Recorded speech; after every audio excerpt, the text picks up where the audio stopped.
هموطنای عزیز سلام. نام من شفیقه است. 22 ساله هستم. باشنده شهر کابل می باشم. این ویدیو را به خاطر ثبت کردم که شما هموطنای عزیز، شما برادرای با غیرت من، شما خواهرای با غیرت با فتح خود از کارهای کثیف اسید سعید آریانای پست خبر بسازم. من از طفلیت بسیار به آوازخوانی علاقه داشتم، به حد علاقه داشتم. در سال 2015 رفتم به دفتر آریانا سعید که آوازخوان شوم. رفتم به دفترشان مراجعه کنم. در دفترش رفتم، اسید سعید بود همراه 2 نفر مردا. برش گفتم که میخوایم یک آوازخوان شوم. بر من گفت برو سوار شام ساعت 7 بجه بیا. اسیب از خدا میخوایم باش شوی، خیر نبینی، روز خوبی نبینی، تکت تکت شوی.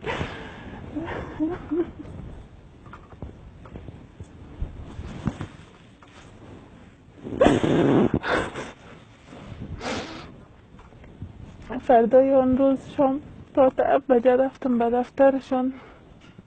دیدم که اسیب سعید تنها در دفتر است و آریانا سعید نیست. وقت رفتم سر کوچ نشستم، پرسان کردم که خانم آریانا سعید نیست. گفت نه نیست. گفت میخوای چی آرزو داری؟ گفتم میخوایم آوازخوان شوم. بسیار روی خوب کرد، برام یک گیلاس آب میوه آورد. گفت که میخوای آوازخوان شوی، آوازخوانی خواست خودگذری باید کنی، باید پیسه مصرف کنی. وقتی میگه پزد من بخی حیران ماندم که خودگذری از چه قسم چیز است. بخی حیران ماندم. خیر نبینی اسیب سعید، باش شوی، روز خوش نبینی آریانا سعید. همونجا شیشتم. گفت ما امتحان میگیریم. گفتم بگیرین هر قسم که امتحان میگیرین، چون من به موسیقی و آوازخوانی علاقه داشتم. گفتم بگیرین، میتونم هر قسم امتحان باشم. من میتونم. خب خلاصه ای بر من گفت بخی خی آواز بخوان. من خیستم. گفت باید تو همراهش رقصم کنی.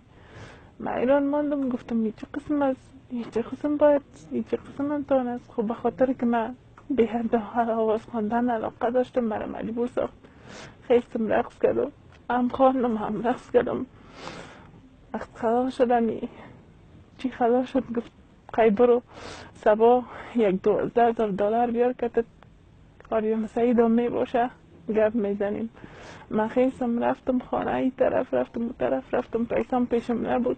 از او یک 6 تا چوریای مادرم بود، یادگاری مادرم بود. اون را یک 3 تاش فروختم. 3 تا دیگه‌ش نمیتونستم به خاطر که آبم ما زیاد ارزش داشت از مادرم بود. این را فروختم. صبحش ساعت 8 بجه آمدم در دفتر. گفتم 4,000 دلار ما جور کرده تانستم، دیگه نمیتونم جور کردم. بر من گفت خب خیر بانشه که من که آریانا سعید گپ بزنم که 8 تا از یه را به قصد جور کنم. که برو خیلی باز ما برات اول میتیم. وقت از اونجا بر آمدم در خانه. 1 روز شد، 2 روز شد، 3 روز شد، 4 روز شد، یا خبر ندادن. دمی دلم کش. گفتم بیا که برم یک دفعه میشه داخل دفتر از یا برم که پرسان کنم که چرا یک بار زنگ ندادن اینجا قسم. وقتی که آمدم به دفترشان سعی میکنم که هیچ کس نیست. دفتر قلف است. من حیران ماندم، برخطا شدم که چی گپ شده.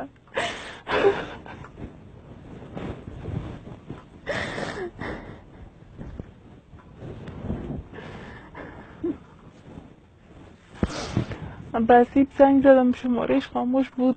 در فیسبوک آریانا سعید مسیج کردم، در مسنجرش مسیج کردم، زنگ زدم جواب نداد. جواب نداد. به اسیب زنگ زدم در مسنجرش، در فیسبوکش پیام ماندم، جواب ندادم. خب خلاصه 1 روز، 2 روز، 3 روز، ماه ها سال تیر شد. 1 روز خبر شدم که آمده. همی البته همی چادر دمی سر کردم. یک کت پیسه این چون رفته بود، چوریای من فروخته بودم. زیاد دلم درد کرد بسیار به عجله و به حساب خراب برآمدم. رفتم دمی موتر شیشتم، دمی تاکسی، دمی پیش دفتر از ایتا شدم و خطا دمی داخل شدم. بسیار به سلمانیت. گفتم تو کجا بودی؟ کجا رفتی؟ پیسه مرا کجا بردی؟ چی کردی؟ چی نکردی؟ چه قسم دفتر هستی؟ چه قسم کار است؟ آدم خود نمیکنم را یک سیاست قسم خود نمیکنه. بسیار معذرت خواست و بر من 1 گلاس چای آورد. زیاد گریه کرده بودم چون زیاد گرمیام بود. چای نوشیدم. مجومتی شوپی پر داد و اشکای خدا پاک کردم.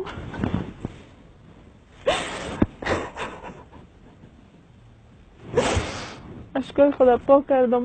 رفت از اون طرف دیدم پس یک گلاس دوستش بود. من فکر کردم جوس است یا آب است چون زیاد گرمیان بود.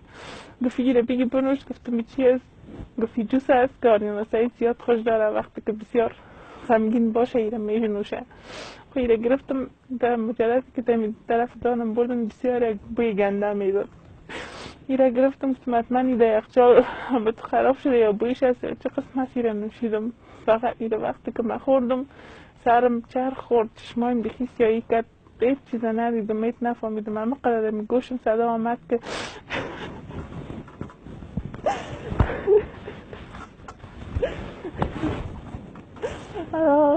خیلی نبینی هستی، پاش شوی هستی. خداوند به سر خوار مادرت تمام کنی، تکه تکه شوی. خداوند میخوایم که سر حال عیالت خبر شوم که مت شدی. آریانا سعید پاش شوی از زندگی خیلی نبینی.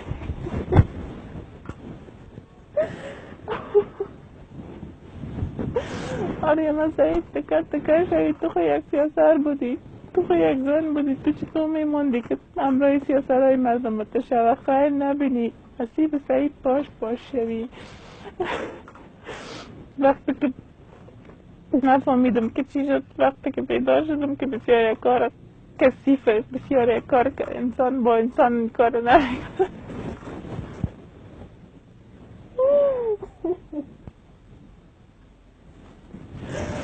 محتر آریانا سعید باور داشتم. فکر نمیکنم که با قسم اشخاص سر کار داشته باشه.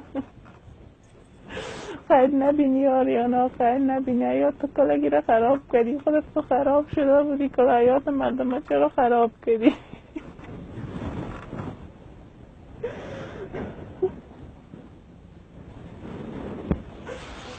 وقتی دیدم وضعیت خراب است رفتم خانه. صبحش آمدم گفتم مرا تیر نمیخوایم که دهیر هوای کسی برم بتینم پیسه مرا.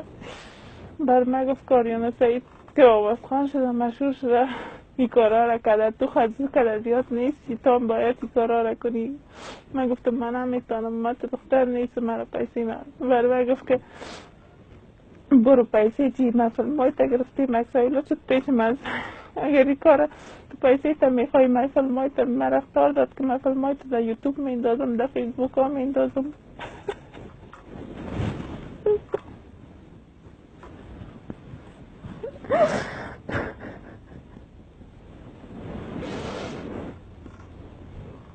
هموطنای عزیز، من خود از بین میبرم. من دیگه زندگی کردن نمیتونم. خون ما به گردن حسیب سعید.